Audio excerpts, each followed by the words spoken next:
dia, meus queridos! Hoje nós vamos ver o nosso conteúdo que foi no recadinho. Vocês devem já estar sabendo o que a tia vai falar hoje. Então, já pegaram o livro, acompanhar a aula com a tia sobre o nosso conteúdo que foi na agenda. Olá, caro aluno, tudo bem com você? Hoje vamos falar sobre rede de transportes no Brasil. Então vamos começar a entender o que é matriz de transporte, o que é rede de transporte. Matriz de transporte ou modal de transporte é a forma como qual as mercadorias, as pessoas, as coisas circulam dentro de um território. Quando a gente fala aqui do território brasileiro, obviamente, então nós estamos falando do quê? De sistemas de movimentação de carga e de pessoas existentes dentro do território brasileiro. Então, nós temos que levar em consideração como é que se desenvolve, quais são as principais formas, quais são os modais de transporte brasileiro. Nós temos 4 principais modais de transporte no Brasil. Quais são eles? O sistema rodoviário, o sistema ferroviário, sistema hidroviário e o sistema aeroviário. Nós temos marítimo de cabotagem para sistema internacional também, ok? E nós temos também o dutoviário, e aí temos as formas de comunicação que também, de algumas maneiras, acabam sendo também formas de transmitir ou transportar algum tipo de coisa, ok? Mas vamos levar em consideração essas 4 principais. Nós temos que entender que cada tipo de modal de transporte tem uma especificidade. Que tipo de especificidade seria essa? Vamos imaginar que você está indo para a sua escola, por exemplo. Então, você pode ter como aí? Você pode ir de carro, você pode ir de ônibus de linha, transporte coletivo, e você poderia ir de helicóptero. Vamos pensar assim, ok? Bom, você vai pegar ônibus, vai ser o mais barato de todos. Você vai gastar lá, vamos pensar, digamos que seja R$5 lá a passagem de ônibus, ok? Então, só que vai demorar pra caramba, você vai ter que ir de um ponto até outro terminal, até chegar em outro ponto, trocar de ônibus para chegar na escola. Agora, você pode ter um táxi, por exemplo, ou um transporte de aplicativo. Então, você vai pagar um pouco mais do que o ônibus, vamos dizer assim, só que você vai diretamente até um ponto. Ele é mais eficiente nesse aspecto, certo? Agora, o helicóptero, ele é muito mais ágil. Você vai sair daqui e vai... Tum, tum. Só que assim, o custo para operar o helicóptero é absurdamente maior. Então, acaba não valendo a pena para esse trajeto de casa à escola. Então a gente vê a relação custo-benefício, a eficiência do transporte acaba tendo esse tipo de relação, esse tipo de característica. Por exemplo, o ônibus é o mais barato, mas ele não é o mais eficiente. O helicóptero, ele é o mais rápido, mas ele também não passa a ser o mais eficiente. Agora, um transporte aplicativo, um táxi, ele passa a ter aí um relativo custo-benefício. É isso que a gente está falando. Quando a gente alia essas agilidades de transporte com o custo de manutenção, com o custo da tonelagem, isso faz com que gere aí a eficiência, a forma e os objetivos de usar cada tipo de transporte aí dentro do território. Bom, vamos começar falando então de cada um deles. O transporte aeroviário tem como característica o transporte por aeronaves. Esse tipo de transporte, ele é caracterizado principalmente por quê?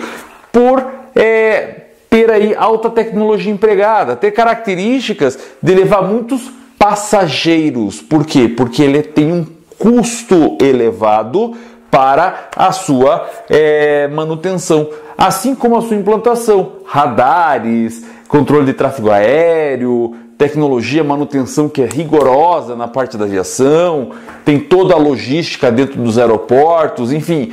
Então, o transporte aeroviário é um transporte bastante caro. Ele normalmente é utilizado por quê? Ele é utilizado principalmente para desenvolver aí áreas muito rápidas. Então, por exemplo, algo que pode ser perecível, um produto perecível rapidamente, vai sempre ter a preferência do transporte aeroviário.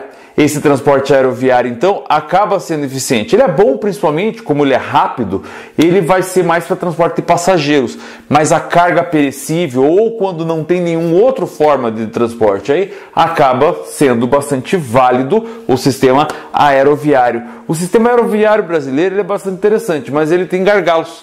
Ele tem principal fator aqui, ó, São Paulo é o principal ponto para mandar para o resto do país, para o resto do planeta, tudo aquilo que tem dentro do nosso território. Claro, temos outros pontos também que servem aí de ligação de logística, mas acaba tendo uma região aqui, ó, bem centralizada, onde vai concentrar toda a movimentação aeroviária. Uma importante situação que o transporte aeroviário de carga, a principal aerovia brasileira, ela vai ser aqui, vinda de Manaus até São Paulo. Por quê? Porque temos lá a Zona Franca de Manaus, o Distrito Industrial no Amazonas, não tem nenhuma outra forma, outro modal mais eficiente para transporte.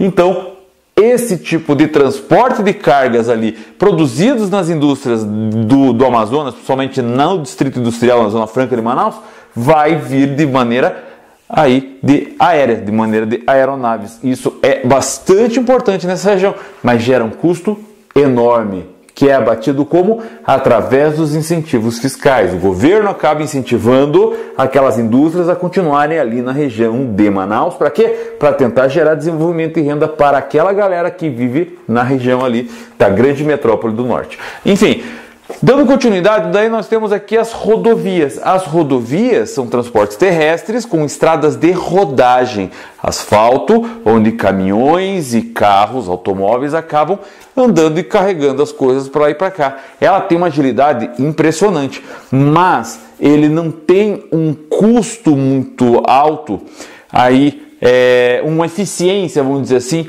do transporte de carga. Por quê? Porque ele gasta uma energia muito grande para carregar uma quantidade pequena de carga. Então isso acaba sendo um dos principais problemas do sistema rodoviário. Uma outra situação é que a forma com que o sistema rodoviário acaba surgindo, ele tem um custo de implantação barato, mas a manutenção dela é muito cara. O excesso de peso de um caminhão pode rasgar o asfalto e acabou com todo o processo. Então isso pode gerar um custo cada vez mais elevado. Isso é importante a gente estar entendendo também. E, apesar de tudo isso, acaba tendo uma alta eficiência. Por isso que em qualquer lugar o caminhão acaba se encaixando. Ele é ótimo para o transporte de carga no Brasil, porque nós não temos um outro sistema mais eficiente que acaba atingindo de maneira efetiva todo o território nacional. A propósito, só para a gente dar uma parada aqui, você já ouviu falar do gabaritajal.com.br?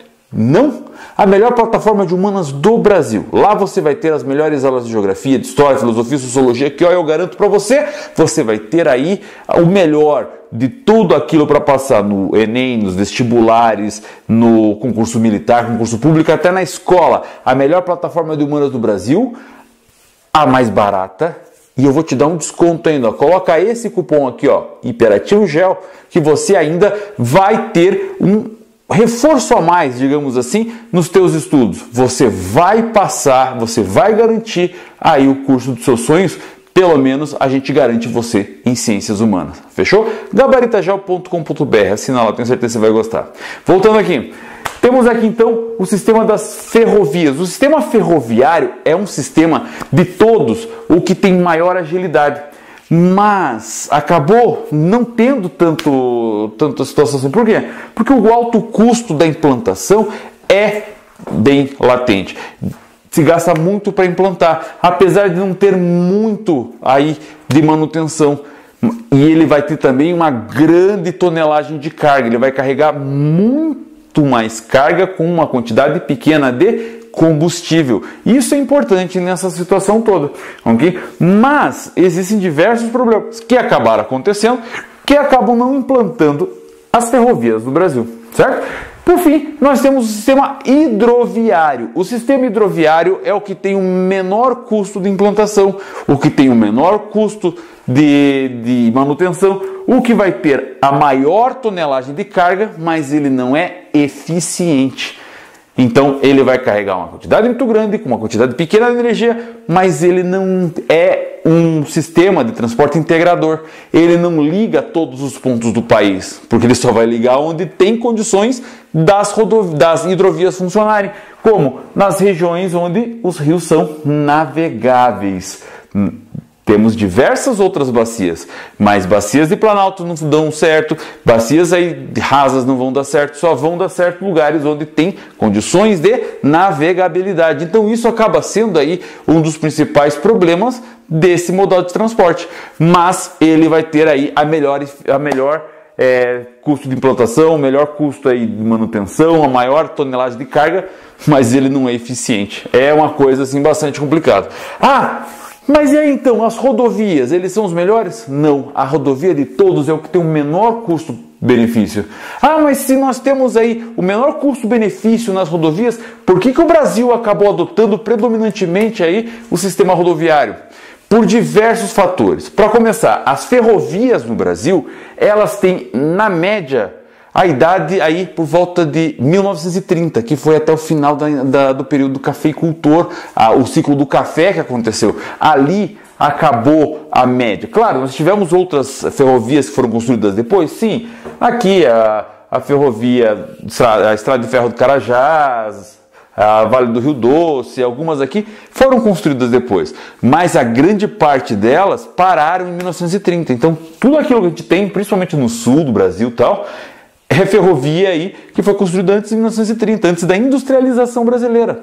No processo industrial brasileiro, acabou se dando incentivo às rodovias. As rodovias no Brasil acabaram sendo importantes. E aí eu pergunto novamente, por quê? Por duas coisas. Primeiro, a construção de Brasília. Na construção de Brasília, quando houve o processo de integração e interiorização do território, foi utilizado, foi financiado muito. Quem financiou foram as grandes indústrias automobilísticas da época. E, obviamente, acabaram tendo como uma forma de lobby criar aí esse sistema, então, rodoviário. Porque para poder ajudar essas indústrias, então precisava ter rodovias para que as pessoas tivessem carros. E um outro fator também foi para incentivo ao consumo, para gerar riqueza, gerar emprego. Porque a partir do momento em que tínhamos bastante rodovias, eu precisava de caminhões, eu precisava de automóveis. E precisando de automóveis, as pessoas vão ter que comprar das indústrias. Comprando das indústrias, as indústrias vão fabricar esses automóveis. Fabricando esses automóveis vai gerar emprego, vai gerar renda, vai gerar riqueza. Dessa maneira, então, era uma forma de incentivar o consumo para que gerasse também renda. Então, percebam que há então uma concentração maior de rodovias também na área onde temos um maior mercado consumidor, certo? Na região aqui, do centro-sul brasileiro, ok? Então, a rodovia, ela é barata para se implantar, ela é cara para manter, mas ela foi importante para o desenvolvimento econômico do país. Isso a gente não pode negar, apesar de não ser lá a melhor forma e o melhor sistema de trabalhar, ok? Agora, já a ferrovia, como eu falei, ele teve esse problema. Acabou não dando essas condições para que as coisas passassem a funcionar. Então, acabamos ficando reféns de um processo rodoviário no nosso país. Então, se os caminhões pararem no Brasil, a economia inteira para. Por quê? Porque, de fato, nós somos altamente dependentes deste modal de transporte.